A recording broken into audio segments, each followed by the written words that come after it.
آپ سروں کے اوپر ایک مشکل وقت بھی آپ نے دیکھا، یہ باہر مشکل وقت ہے، اور پھر یہ جو پولیس نے ظلم کیا تب بھی کیا، اور ابھی آج یعنی کوئی کسی نے ان کو تنگ نہیں کیا لیکن انہوں نے ظلم کیا. ٹھیک، دیکھو ایک چیز یاد رکھیں کہ ہمیں اللہ قرآن میں کہتا ہے کہ نبی صلی اللہ علیہ وسلم کی زندگی سے سیکھو. سمجھے نا؟ وہ کسی وجہ سے کہتا ہے کہ ان کی زندگی سے سیکھو. کیوں کہتا ہے؟ کیونکہ دنیا کی تاریخ میں کسی انسان کو اللہ نے اتنی کامیابی دی نہیں جو ان کو دی، اور ان کی زندگی کیا تھی کہ بڑا مشکل وقت سے وہ نکلے تھے. ہمیں کیوں کہتا ہے اللہ کہ ان کی زندگی سے سیکھو؟ کیونکہ ان کی زندگی ایک جد و جہد کا نام تھا. وہ اللہ کے حبیب تھے. اللہ چاہتا تو ان کو پہلے دوسرے دن ہی مدینہ کی ریاست دے کے اور عروج دے دیتا، لیکن 13 سال اللہ نے ان کو مشکل ترین وقت سے گزارا. اس کے بعد مدینہ میں جب وہ آئے تو وہ بھی ایک 313 لوگ تھے لڑنے والے جنگ بدر میں، اور جنگ احد میں اور خندق میں بال بال بچے، وہ ختم ہونے لگی تھی، خطرے میں تھے. لیکن اس مشکل وقت سے نکل کے دنیا کی ان لوگوں نے پھر امامت کی.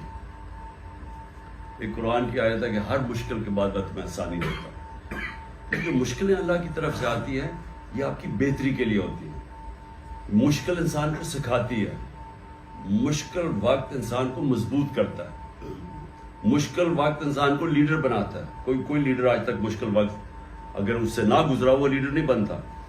تو اس لیے یہ ہمیشہ یاد رکھنا کہ یہ اللہ ہمیں آزماتا ہے. اس نے قرآن میں کہا میں بار بار تمہیں آزماؤں گا مشکل وقت سے، ہماری بہتری کے لیے. کیونکہ جو سارا قرآن شریف ہے وہ انسان کی بہتری کے لیے. ہمیں راستہ اللہ جس کو شریعہ کہتے ہیں، نبی صلی اللہ علیہ وسلم کا راستہ. تو اس لیے یہ یاد رکھنا کہ یہ جب ہوتا ہے نا ڈنڈے پڑے، کچھ ہو، کوئی جیل میں چلا گیا، اس سے گھبرانا نہیں چاہیے. یہ انسان کی آزمائش ہے. لیکن جب انسان یہ مشکل وقت سے نکل جاتا ہے اور صبر کرتا ہے مشکل وقت پہ اور جدوجہد کرتا ہے، تو پھر اللہ ان انسانوں کو، اس قوم کو نوازتا ہے. جس طرح اس نے وہ مدینہ کی، ہمیں اللہ کہتا ہے نا کہ ان کے راستے سے سیکھو. تو وہی لوگ تھے، حیثیت کوئی نہیں تھی، کوئی ان کو پہچان ہی نہیں تھی. ایک طرف ایک سپر پاور، دوسری طرف دوسری سپر پاور. تو یہ تاریخ کا حصہ ہے کہ جنگ بدر کے 11 سالوں کے بعد، یہ تاریخ ہے، دنیا کی تاریخ کا حصہ ہے کہ جنگ بدر میں 313 تھے. 11 سالوں کے بعد پہلے ایک سپر پاور گرتی ہے، پھر دوسری سپر پاور گرتی ہے ان کے سامنے.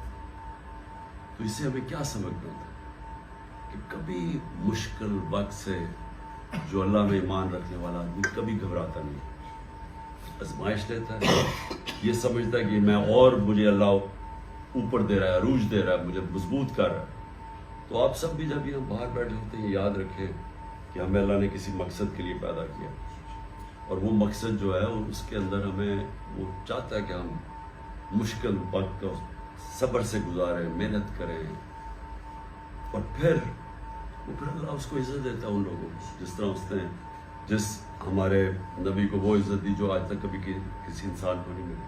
تو یہ سب کے لیے آپ کے لیے سمجھنا ہے.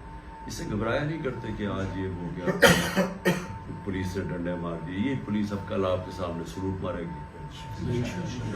وہی لوگ جو آج فرعون بنے ہوئے ہیں، دنیا کی تاریخ میں بڑے بڑے فرعون گرتے ہم نے دیکھے ہیں. وہ باجوہ فرعون بنا ہوا تھا، سپر بادشاہ بنا ہوا تھا، آج وہ دم دبا کے دبئی میں بیٹھا ہوا ہے. تو یہ اونچ نیچ ہوتی ہے، لیکن انسان کو اپنا راستہ، جو راستہ ہمیں مانگتے ہیں نا ہم نماز میں کہ اللہ اس راستے پہ لگا، وہ راستہ نہیں بھولنا چاہیے. وہ ہمارے نبی صلی اللہ علیہ وسلم کا راستہ. وہ 1.5 سال ہو گئے فوت ہو گئی. وہ کہا ہے کہ ساری زندگی ہے کہ پتر تو عمران خان نے حفاظت کرنی، اس کوئی مصیبت نہ ٹائم آئی. یہ سبق میں لے گئی. میں سر، میرا نام محسن راجہ ہے، میں ناروے غسلوں سے آیا ہوں. کدھر سے؟ ناروے سے. اچھا. آخری 2 سال ادھر پاکستان رہ رہا ہوں، ڈسٹرکٹ گجرات میں. مدثر بھائی کے ساتھ ادھر کام کرتا ہوں. میری والدہ کو کینسر ہوا تھا، اور شوکت خان ہم نے ان کو نئی زندگی دی. ماشاء اللہ. میں انگلینڈ چھوڑ کے آیا ہوں، میری شادی انگلینڈ میں ہوئی ہے، اور میں نے کہا جی جب تک خان صاحب نے پاکستان کو ٹھیک نہیں کرتا میں نے کہیں نہیں جانا, میں نے پاکستان میں ہی رہنا ہے. جی ضلع مومن سے شامل خان میرا نام ہے اور ساجد خان ہمارا MNA صاحب ہے.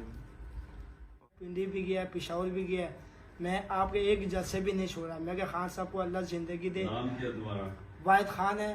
میں ہر جگہ میں جاتا ہوں. میں آپ کے میں 2012 میں سعودیہ میں تھا, وہاں پر تم نے ایک اسٹین لیا تھا, جیل میں تھا. وہاں سے جب میں آیا تھا پاکستان تو میں PTI میں تھا. پھر 25 مئی کو میں نے بہت مطلب پولیس والوں نے بہت مارا, بہت تشدد کیا. کیونکہ آپ ہمارے لیڈر نہیں, آپ ہمارے ماں باپ ہیں. اور قسم سے اگر ہم جانتے ہیں قسم سے سولی پر چڑھے. میں نے رسی کل وہ جو گرفتاری دی تھی, وہ آپ نے جو اعلان کیا پشاور کا گل نمبر, میں نے کہا آج جانا ہے مجھے. میں نے یہ گرفتاری دی اسد عمر کے ساتھ, اور رسی بھی پھانسی کے لے کے گئے تھے کہ رسی پر پھانسی پر بھائی یہ بہت خیر کو مشکل ہے, اور ہم زندگی جیتے یہ کوئی بڑی بات نہیں. انشاءاللہ اس پاکستان کو بدلیں گے, کبھی فکر نہ کرو.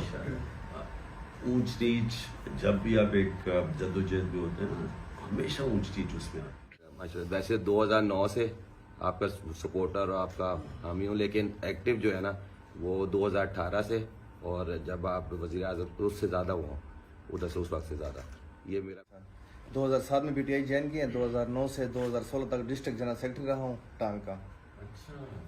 ماشاء اللہ آپ کے سارے دھرنوں میں اور سارے لانگ مارچ میں شرکت کی ہے. سر میری لائف کی خواہش ہی ایک دفعہ میں مرشد سے ملوں. مرشد ہی ہمارا, ہم آپ کو کبھی خان صاحب نہیں لکھتے, صرف مرشد ہی لکھتے ہیں. سر میں لاہور دے سب تو بڑے لوٹے دے حلقے وچوں ہاں, موہن چودھری.